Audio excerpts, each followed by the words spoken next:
The Federal Reserve's preferred measure of inflation eased again last month. It's a new sign high consumer prices are coming down. The Personal Consumer Expenditures, or PCE price index, rose 5.5% compared to last year. That's down from last month's 6% annual increase. President Biden responded with a tweet saying, quote, "It is another reason for optimism as we head into the holidays and the new year." Director of Strategy at Optimal Capital, Francis Stacy, joins us now. Great to have you. Just to start off with, walk us through what this report shows about where inflation stands right now. So what's great is I think that inflation peaked in June, which is nice because the rate at which things are moving higher in price is slowing down. However, things are still going up, albeit at a slower pace. And so what we're starting to see is instead of having inflation accelerate and growth decelerate, which was stagflation, which is what we've had, we're now rolling over into a disinflationary period where both inflation and growth are decelerating, though they're still positive. And what that means is that's where it brings the recession narrative, and that's the new narrative on Wall Street, to the table. Francis, the Fed has raised its benchmark interest rate 7 times now since March. Is that baked into the numbers we're seeing today?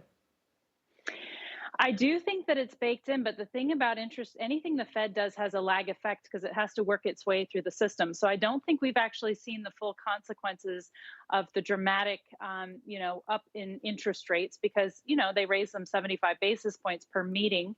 And so we haven't seen that yet. We have 61% of Americans living paycheck to paycheck. Those Americans are increasingly putting things on credit cards. Every time rates go up, credit card interest rates go up. Other variable interest rate loans, adjustable prime rate loans, those things go up. And so it's getting harder and harder and harder for Americans to service more debt in that lower 60%. Now, the upper 40%, if we bifurcate the society by people who own assets, generally speaking, and people who don't, they had a little bit of a rally in the stock market. We've got a higher low here, so they're a little less bad off and they can afford to purchase things. So the strong consumerism is coming from that category spending, and then that lower 60% putting more in their credit cards.